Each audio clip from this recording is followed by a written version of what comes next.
శుభలేఖ రాసుకున్నా ఎదలో ఎప్పుడో అది నీకు పంపుకున్నా అప్పుడే కలలో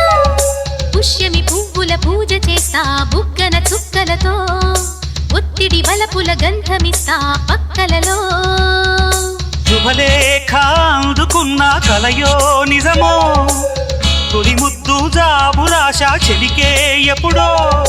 శారద మల్లెల పూల జల్లి వెన్నెల నవ్వులలో శ్రావణ సంధ్యలు రంగరిస్తా కన్నులతో శుభలేఖ రాసుకున్నా ఎదలో ఎప్పుడో తొలి ముద్దు జాబురాశ చెలికే ఎప్పుడో